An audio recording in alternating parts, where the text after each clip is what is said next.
구점작소라는 사자성어가 있습니다. 이게 무슨 뜻인지 아시는 분 계십니까? 없으시죠? 저도 처음 봤습니다.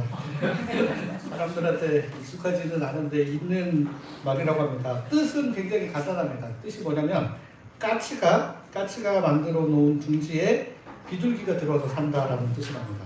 그래서 이 사자성어가 원래 시경의 소남편에 있는 시로부터 비롯된 사자성어인데, 이 시는 원래 신부가 신랑 집에 들어가는 것을 묘사한 혼례 시였습니다. 그러나 후대 해석자들이 이것을 남이 만들어 놓은 곳에 들어와서 무임승차하여 살고 있는 자의 은유로 읽어서 지금까지 전해지고 있다라고 합니다.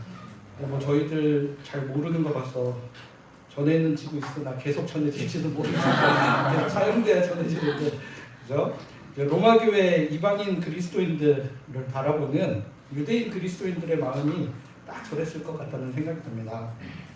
로마 교회는 원래 유대인 그리스도인들 중심으로 형성된 교회였는데, 이제는 이방인 그리스도인들이 로마 교회의 주류를 형성하고 있었기 때문입니다. 이 둘 사이가 매우 좋았다면 이거 너무 감사한 일이다라고 생각할 수도 있었겠지만, 로마 교회의 유대인 그리스도인들과 이방인 그리스도인들의 사이가 썩 좋지만은 못했던 것 같습니다. 로마서 9장부터 11장까지 말씀을 이해하는 데 있어서 중요한 배경이 되는 로마 교회 안에 유대인 그리스도인들과 이방인 그리스도인들 사이의 갈등 문제에 대해 몇 주에 걸쳐 계속해서 말씀드리고 있습니다.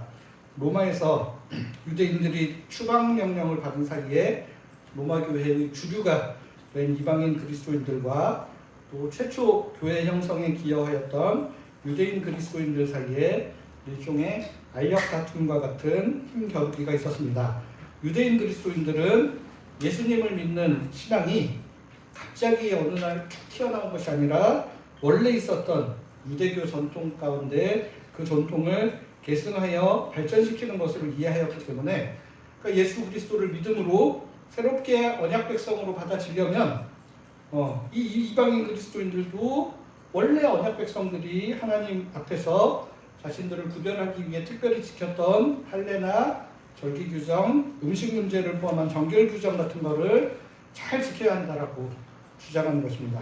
하지만 바울 사도는 이런 유대인들의 열정의 방향이 잘못되었다라고 지난주 말씀을 통해 지적하였습니다.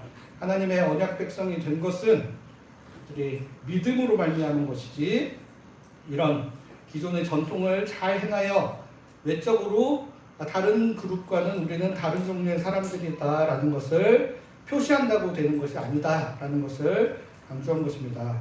저희가 계속해서 보고 있는 9장, 10장에서 거듭해서 무엇을 제일 많이 강조하고 있느냐, 하나님의 주권적인 선택, 은혜, 이런 거를 굉장히 많이 강조하고 있고, 우리가 예전에 살펴봤던 4장에서도 유대인들의 조상으로 여기는 아브라함도 어때 했느냐, 야 율법을 행함으로 의롭다고 여겨진 것이 아니라 믿음으로 말미암아 의롭다고 여겨. 옛날부터 원래 그랬었다. 그렇기 때문에 믿음으로 말미암는 하나님 나라의 백성으로 들어오는 게 사실은 제일 중요한 개념이다라는 것을 계속해서 강조하고 있습니다.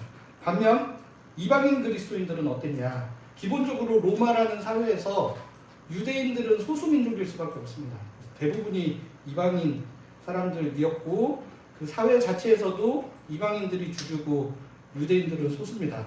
그래서 유대인들이 소수민족으로서 이 로마서가 쓰여질 당시 폭동으로 인해 추방명령을 받았다가 막 돌아온 지 얼마 안 된 이런 처분을 받는 사람들이었기 때문에, 그러니까 교회뿐만 아니라 일반 사회 자체에서 유대인들은 비주류의 사람이라고 보면 됩니다. 우리 다문화 요즘에 여러 가지 여건들이 많이 바뀌고 있다고 하더라도 우리나라에서 이제 이주민들의 삶이 어떠했는지를 보시면 어느 정도 짐작이 가능하실 겁니다. 그러니까 사회에서 이런 분위기가 있었던 것이 그대로 교회 안으로도 들어온다. 우리 가운데도 이주민들이 안 계시기는 하지만 이주민들이 오시면 우리가 다 말로는 주님 안에서 형제 자매입니다 라고 하면서도 일반 사회에서 하는 것 같은 행동들이 은연중에 교회 안에서도 드러날 수밖에 없었다는 거죠. 그리고 특별히 유대인들이 이제 폭동으로 인해 추방됐다가 돌아왔기 때문에 더더욱 그런 취급을 받을 수밖에 없었다는 거죠. 그래서 교회의 주류 세력으로 부상한 이방인 그리스도인들이 자연스럽게 유대인들을 무시하는 거죠. 그러니까 유대인들이 비주류에다가 소수임에도 불구하고 무슨 꼰대들처럼 자기네 옛날부터 해왔던 거 너네 할례도 받아야 되고 우리가 처음에 이 교회 세울 때 얼마나 고생했는 줄 알아 이러면서 막 잔소리만 했더니 이게 좋게 보일 리가 없었다라는 거죠. 이제 당시 복음이 전해지던 흐름 전체 로마뿐만 아니라 전체적으로도 이제 대부분의 유대인들은 여전히 예수를 그리스도로 받아들이기를 거부하고 있고 또 이제 점점 그에 반해 이방인들은 급속하게 예수를 적극적으로 믿으며 그 숫자들이 많이 늘어났기 때문에 이제 어떤 이방인들 중에서는 이제 유대인들은 끝난 거다. 이미 쓰임을 다해서 하나님한테 완전히 버림받았고 이제 예수 그리스도를 주님으로 고백하는 우리 이방인들을 중심으로 하나님의 그 하나님 나라의 역사를 이어가신다라고 믿고 있었던 사람들이 먼저 있었다라는 겁니다. 그러니까 이런 배경이 있었기 때문에 이제 그동안 사실 앞에 로마서 내용을 다시 한번 쭉 생각해 보시면 중간중간에 유대인들을 감싸주고 변호하는 듯한 이야기들이 계속 나오고 있었다라는 겁니다. 그래서 유대인들이 뭐 나은 것이 그래도 있다. 그리고 내가 내 동족 이스라엘을 얼마나 사랑하고 아끼는지 너네들 아느냐 이제 이런 이야기들이 계속 나오죠. 그래서 로마서 3장 1절 2절 로마서 9장 4절 5절 보시면 그렇다면 유대아 사람이라고 더 나을 게 뭐가 있습니까? 할례 받은 것의 이득이 무엇입니까? 여느 거로보다 이득이 많습니다. 첫째로는 유대아 사람들에게 하나님의 말씀이 맡겨져서 예전부터 하나님의 뜻이 무엇인지를 훨씬 더 잘 알았던 민족입니다. 또 그들은 이스라엘 사람입니다. 하나님이 그들을 아들, 딸로 삼으시고 그들에게 영광을 보여주셨고 그동안 계속해서 여러 언약들을 계속 맺어주시며 갱신하여 주시며 오셨다는 겁니다. 율법도 주셨고 하나님을 바르게 예배하는 법이 어떤 것인지를 가르쳐 주시고 여러 약속들을 해주셨습니다. 그들은 위대한 조상들을 후성했고 혈통으로 볼 때도 우리가 그렇게 믿고 있는 예수 그리스도 또한 이 유대인의 혈통에서 나신 거 아닙니까? 이렇게 유대인들이 먼저 하나님께 선택받은 사람들로서 많은 유익을 누리고 있음을 바울 사도가 로마서 중간중간 계속 이야기합니다. 그러면서 동족 이스라엘에 대한 자신의 애타는 마음이 어떠했는지 그걸 보면 하나님께서 이스라엘을 완전히 버리거나 포기하신 것은 절대 아니다 라는 걸 거듭해서 강조합니다. 오늘 우리가 살펴보고 있는 로마서 11장 말씀에서도 계속하여 이스라엘의 구원을 향한 하나님의 관심이 어떠한지 다양한 방식으로 표현을 하고 있는데 먼저 11장 1절 2절 우리 한 목소리로 같이 읽어보겠습니다. 시작. 하나님이 자기 백성을 내치셨다는 것입니다. 절대로 그럴 수 없습니다. 나 역시 이스라엘 사람입니다. 아브라함의 후손이자 베냐민 지파입니다. 하나님은 미리 선택하신 자기 백성을 내치지 않으셨습니다. 네, 여러분 하나님이 자기 백성 선택했다가 쓸모 다 했다고 그냥 내버리고 이런 건 절대 아니라는 겁니다. 저도 여러분들한테 편지 쓰고 여러분들의 사고라고 지칭을 받는 저 자신도 이스라엘 사람이고 아브라함의 후손입니다. 하나님께서는 절대 자기 백성 내치시는 분이 아닙니다. 그리고 11절 말씀 보시면 또 이렇게 기록합니다. 그러면 내가 묻습니다. 이스라엘 사람들이 걸려서 비틀거리다가 아주 넘어지고 말았습니까? 절대로 그럴 수 없습니다. 오히려 그들이 걸려 넘어진 까닭에 구원이 다른 민족들, 이방인들에게 이르렀고 이것이 이스라엘 사람들 속에 질투심을 불러일으켰습니다. 이스라엘 사람들이 걸려서 비틀거리긴 했어도 아주 넘어져서 못 일어날 정도는 아니라는 겁니다. 오히려 그들이 걸려 넘어졌기 때문에 이방인 그리스도인들에게 구원이 확장되는 유익이 있었고 또 그것이 이스라엘 사람들 속에 질투심을 불러일으킵니다. 그래서 그런 질투심에서라도 이스라엘 사람들이 더 구원받는 하나님 나라 백성으로 들어오기 바라는 마음이 바울 사도에게도 있고 또 하나님에게도 있다. 이거를 14절 말씀을 통해서도 이야기를 하고 있습니다. 그러니까 지금 복음이 전파되는 양상을 보시면 유대인들 중에 다 배척하고 거부하는 건 또 아닙니다. 유대인들 중에 그리스도인들이 되는 사람들이 분명히 존재하고 있었고 이방인들 중에서도 그리스도인이 되는 사람들이 분명히 있었습니다. 근데 그 숫자가 어떻게 되느냐? 이방인 중에 그리스도인 되는 숫자는 점점 증가하는데 유대인 중에 그리스도인된 숫자는 많지 않고 점점점 줄어드는 것처럼 보이고, 급기야는 이방인들이 일반 사회에서뿐만 아니라 교회 내에서도 이제 주류 세력으로 등장하게 된 거죠. 그러다 보니 이방인들 보기에는 하나님께서 이제 이스라엘 완전히 버리셨고 이방인들 중심으로 새로운 나라를 이제 시작하는 거구나라는 느낌을 받는 사람들이 꽤 있었던 겁니다. 그러니까 상황이 이러하니까 이방인들이 이제 알게 모르게 유대인들을 무시하는 것처럼 계속 행하고 있는 거죠. 예수님 안 믿는 유대인들 말할 것도 없습니다. 예수님을 죽이고 그냥 제대로 못하는 저것들은 말할 것도 없고, 지금 우리 교회 안에 있는 같이 있는 유대인 그리스도인들도 옛날 과거에 사로잡혀 있는 참 답답한 사람들이다라고 생각하면 약간 무시하는 경향들 보이기도 했다는 겁니다.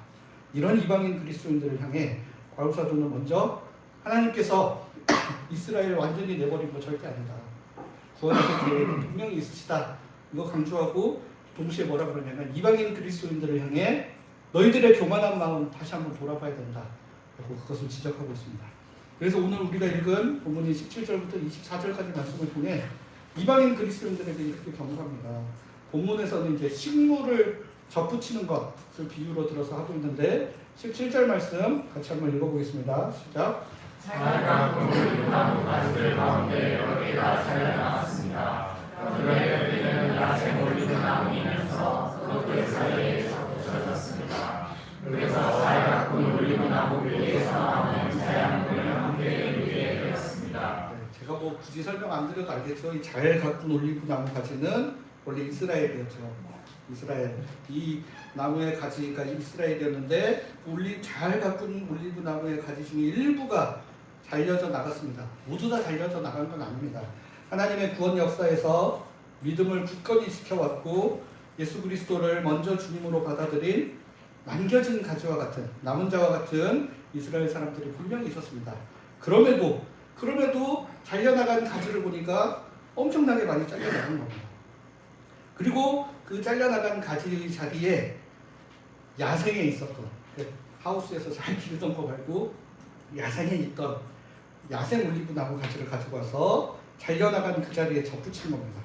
접붙여진 야생 올리브나무 가지는 잘 가꾼 올리브나무 뿌리에서 나오는 양분을 함께 누리는 은혜를 경험하게 된 것이죠.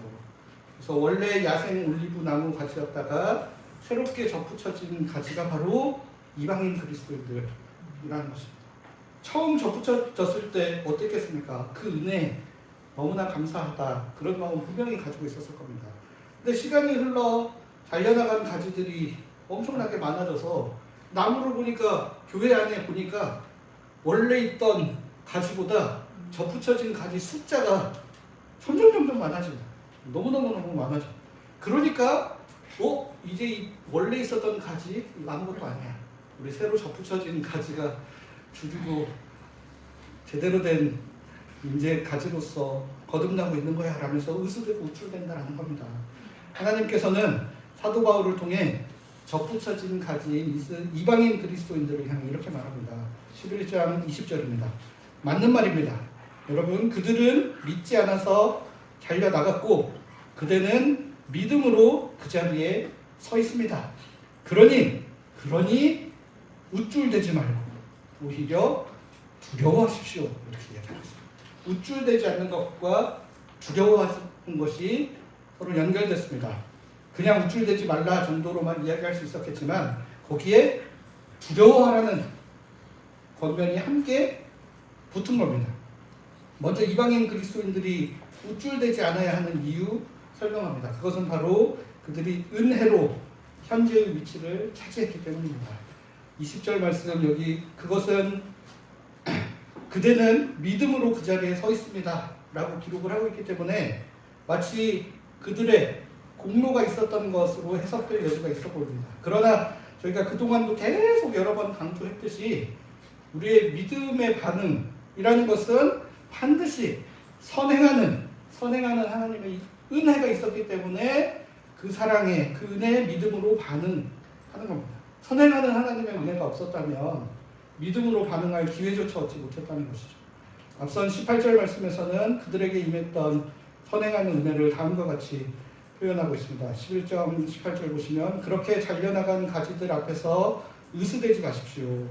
으스대분들 그대가 뿌리를 떠받치고 있는 것이 아니라 뿌리가 그대를 떠받치고 있는 것입니다.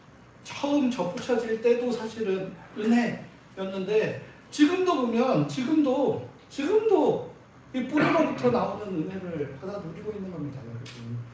지금 접붙여진 가지들이 좋은 올리브 나무 가지구나 라고 평가받을 수 있는 것은 이 잘 가꾼 기존의 올리브 나무 뿌리에서 올라오는 양분을 공급받았기 때문이라는 겁니다.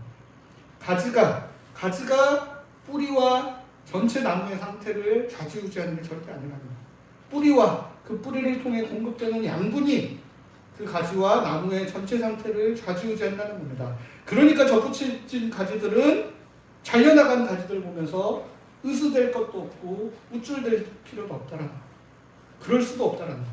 이렇게 접붙여진 가지와 같은 이방인 그리스도인들이 우쭐해하는 근거가 뭐였습니까?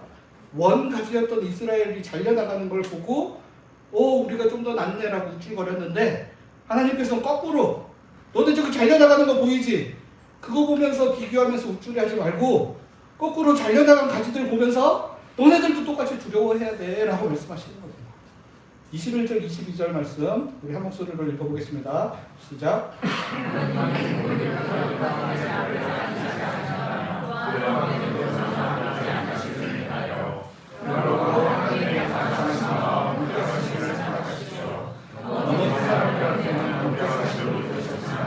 우리한테는 하나님의 가정하심이 나타났으나 내가 그 가정하심에 계속 머물러야 그렇지 않으면 그들 또한 잘려나갈 것입니다. 여러분 하나님께서 접붙인 것도 아닙니다. 원래 있었던 원 가지들이 넘어지니까 그 가지를 잘라내셨습니다. 그렇다면 접붙여져서 간당간당하고 있는 그 가지들이 넘어지면 어떻게 하시겠습니까? 접붙인 가지들도 넘어지면 언제라도 잘려나갈 수 있다는 것을 늘 기억해야 됩니다. 그러니 잘려나간 가지를 보고 우쭐해할 것이 아니라 우리들도 저렇게 될 수 있겠구나 하는 마음을 가지고 겸손한 마음을 가지고 깨닫고 두려워하는 거죠. 이렇게 되니까 이제 머릿속이 복잡해지기 시작하죠. 왜냐? 그동안 우리는 어떻게 배웠냐면 전통적으로 교회에서 한 번 구원은 영원한 구원이다. 한 번 구원받은 성도의 구원은 절대 철회되지 않는다. 이렇게 배워왔고 또 우리가 함께 살펴보았던 로마서 말씀 특히 8장 마지막 부분에 어떻게 돼 있었습니까? 사망이나 생명이나 천사들이나 권세자들이나 하면서 높음이나 깊음이나 다른 그 어떤 피조물이라도 우리 주 그리스도 예수 안에 있는 하나님의 사랑에서 끊을 수 없습니다. 분명히 앞에서는 그렇게 해놓고 여기서는 또 잘려나갈 수 있으니까 두려워하라 그러니까 우리의 구원이 혹시 취소되거나 우리를 향한 하나님의 사랑이 끊어지는 것은 아닌가 하는 걱정의 마음이 들면서 이것도 앞뒤가 안 맞는 거 아니야 하는 생각이 든다는 겁니다. 먼저 오늘 본문에서 말하는 잘려나감이란 돌이킬 수 없는 배제나 구원에서 완전히 탈락되는 것을 의미하는 것은 절대 아니라는 겁니다. 앞서 11절 말씀 살펴보면서도 잠시 언급해드렸지만 원가지였던 이스라엘의 넘어짐 이것으로 이렇게 한번 넘어졌으니까 이제 영원히 끝나고 한번 잘려나갔으니까 이제 아예 끝난 것이 아니라 다시 한번 일어설 수 있는 가능성을 내포한 넘어짐이었다는 것. 그래서 11장 23, 24절 말씀을 보시면 이렇게 기록하고 있습니다. 그러나 저 사람들도 불신앙에 계속 머물러 있지 않는다면 다시 접붙여질 것입니다. 능히 하나님은 그들을 다시 접붙이실 수 있기 때문입니다. 그렇다면 본디부터 붙어 있었던 이 가지들이 자기네 올리브 나무에 접붙여지는 것이야 얼마나 더 쉬운 일이겠습니까? 이렇게 보면 표현 자체는 하나님께서 잘라내신 것처럼 되어 있지만 뭐 때문 불신앙, 믿음과 불신앙이 사실은 떨어져 나가고 붙어 있는데 굉장히 중요한 요소라는 것을 확인할 수 있게 된다. 하나님께서 일부러 잘라내셨다기보다는 그들의 불신앙 때문에 떨어져 나간 것입니다. 오히려 하나님께서는 그들이 돌아오면 언제라도 다시 접붙여 주실 준비를 지금도 하고 기다리고 계신다. 집 나간 아들을 동네 어귀까지 나와서 언제 돌아오나 하고 기다리고 계시듯 어떻게든 이 잘려나간 가지들 하나라도 더 접붙여가지고 살리고 싶으신 게 바로 하나님의 마음. 구약 성경에 기록된 이스라엘의 역사도 바로 그런 내용입니다. 하나님께서는 그들을 향해 참고 또 참고 기다리시면서 돌아오라 내 백성아 돌아오라 계속 호소하시며 기다려주고 계신 겁니다. 이스라엘을 향한, 그리고 우리를 향한 하나님의 사랑은 한결같고 변함없으시며 하나님의 사랑은 세상 그 어느 것으로도 끊어낼 수 없다는 겁니다. 그러므로 우리는 하나님의 사랑을 의심하거나 우리가 하나님의 사랑에서 끊어질 것에 대해서 그것 자체에 대해서는 두려워할 필요가 없다는 겁니다. 로마서 8장의 말씀처럼 이 세상 그 무엇도 우리를 향한 하나님의 사랑은 절대로 끊어낼 수가 없는 거예요. 계속 기다리시면서 돌아오기를 기다리시고 품어주시고 아껴주시는 그 하나님의 사랑은 절대로 끊어질 수 없어요. 그렇다면 여기 장면에 나가는 오늘 본문에서 우쭐대지 말고 두려워하라 라고 말씀하셨을 때 뭘 두려워해야 되느냐? 그거 바로 우리를 두려워해야 돼요. 우리 마음이 교만해져서 불신앙 가운데로 불신앙의 자리로 나아가게 될 것을, 넘어질 것을 두려워해야 된다는 겁니다. 하나님께서 우리를 사랑하시지만 억지로 끌어다가 믿음의 자리로 이끌어오지는 않으십니다. 우리에게 하나님을 거역할 수 있는 자유까지도 허락하여 주셨기 때문입니다. 그러니까 처음에는 하나님의 사랑에 감격하여 믿음의 자리로 나오지만 시간이 흐름에 따라 그 사랑을 너무나 당연한 것으로 여기고 하나님의 사랑이 있어야 될 자리에 자꾸 다른 것을 가지고 와서 하나님의 사랑을 의지하는 대신 다른 것을 의지하고 신뢰하며 살아가려고 하는 마음들이 우리 가운데 일어날 수 있다는 겁니다. 그래서 우리가 무엇을 의지하며 살아야 되느냐, 무엇을 신뢰하며 살아야 되느냐, 우리를 향한 하나님의 사랑, 그 사랑을 계속 붙들고 살아야 되는데 그 하나님의 사랑을 붙드는 대신 자꾸 다른 것들을 붙들고 살아가려고 하는 마음들이 우리가 돼요. 뭘 붙드냐면 한 번 구원은 영원한 구원이라는 신학적인 명제를 계속 붙들고 싶어요. 그래서 목사님들한테도 계속 물어봐요. 이거 한 번 구원 받으면 철회되지 않는 거 맞습니까? 왜냐하면 목사 입을 통해 그 소리를 들어야 내 마음에 안심이 있을 것 같아서 그거를 자꾸 붙들고 싶어요. 그래서 뭐 이렇게 영접 기도하고 세례 받았으니 이제 구원받는 거 확실하겠죠. 그래서 그런 걸 확인받고 싶어합니다. 우리가 세례 받고 예수님 믿었다고 입으로 고백했던 나의 그 신앙 고백을 막 붙들고 싶어해요.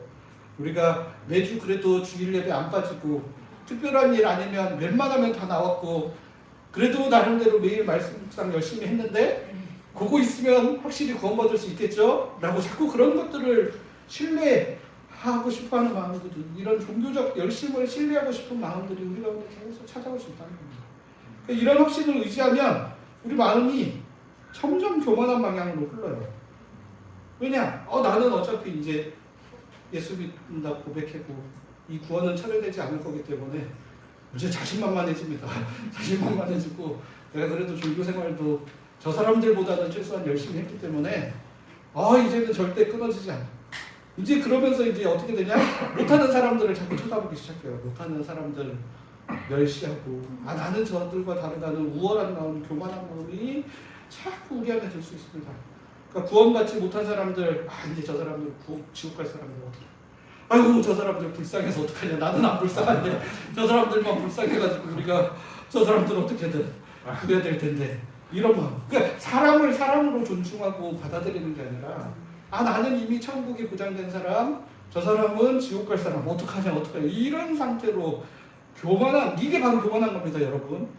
종교 생활 잘 못하는 사람들 보면서 저거 어쩌려고 저러나, 저거 큰일 나는데 저러면 또 자칫 우리는 깨어있고 바른 신앙을 하는 그리스도인인데 여기 무슨 보수적인 누구들 막 정치하는 사람들 쫓아다니면서 저렇게 태극기 휘날리고 있는 사람들, 저 사람들 어떡하냐.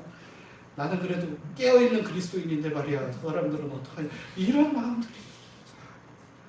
그러니까 다른 사람 보면서 이러쿵저러쿵 판단하는 마음은 이거 신뢰하고 붙들고 있으면 자꾸 생겨요. 나는 괜찮고 나는 끄떡없다라는 믿음과 신뢰가 있을 때 자꾸 다른 사람들을 판단하고 비난하고 멸시하는 마음이 계속 우리 가운데 생겨요.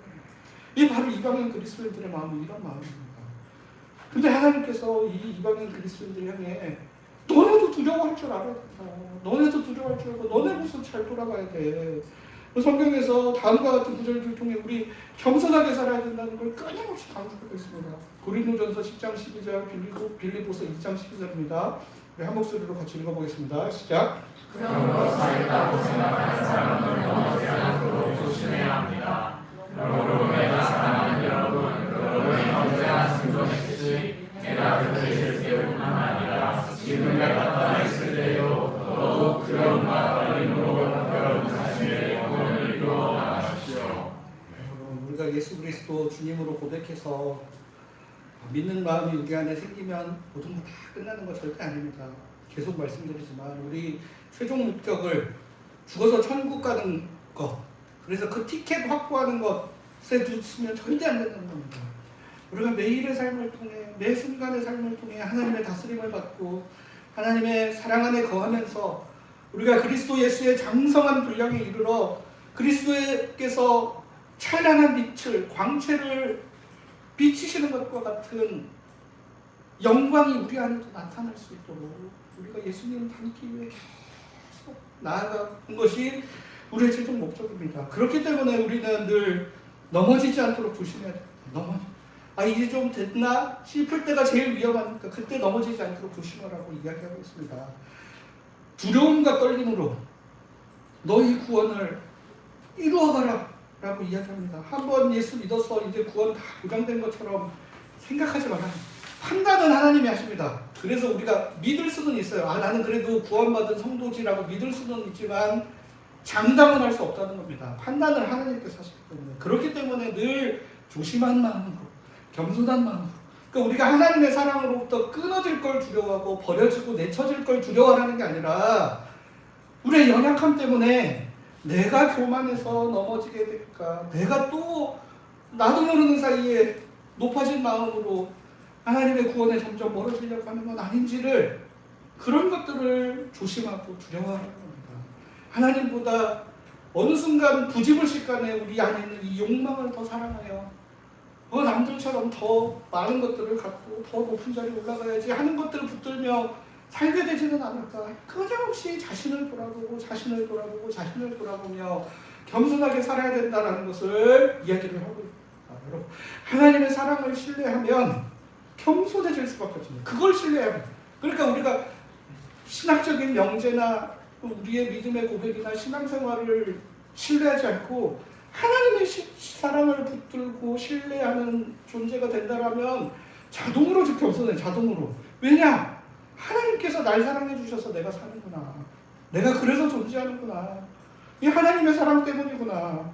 내가 공부 열심히 해서 돈 잘 벌고 높은 사람이 된 게 아니라 하나님이 나를 사랑해 주셨기 때문에 그 타이밍에 그렇게 상황들을 열어주셔서 나를 이렇게 귀하게 써주시는구나. 그렇다면 내가 어떻게 이 거저받은 하나님의 은혜를, 이 하나님의 사랑을 잘 실천하며 사는 하나님의 사람이 될까? 더 치열하게 고민하고 생각해야 됩니다. 제가 누차 말씀드렸듯이 많이 받고 잘 나가면 그만큼 괴롭고 힘들어지는 겁니다. 여러분, 너무나 고통스러워져요. 인생이 막 잘 나가고 인생이 너무 좋은데 고통스럽지 않으면 잘못 가고 있을 가능성이 이게 고통스러워야 정상입니다. 왜 하나님이 쓸데없이 저를 이렇게 과중한 부담을 나에게 5달러나 주셔가지고 이거 감당할 수 없는 내 것도 아닌 거 하나님께서 주신 건데 이거 잘 써야 될 텐데 어떡하나 전전긍긍해야 정상이라는 건 그게 정상이에요. 여러분, 그게 정상입니다. 그게.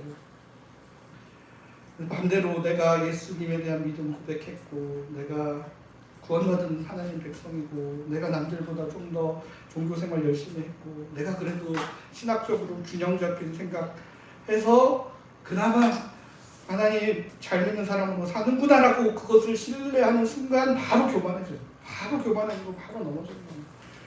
오늘 보면 이방인 성도들이 예수님 믿지 않는 유대인들 멸시하는 기분이었고 유대인 그리스도인들도 지나치게 자기 전통에 사로잡혀 있는 소수의 꼰대 같은 사람들이라고 무시하고 있었어요.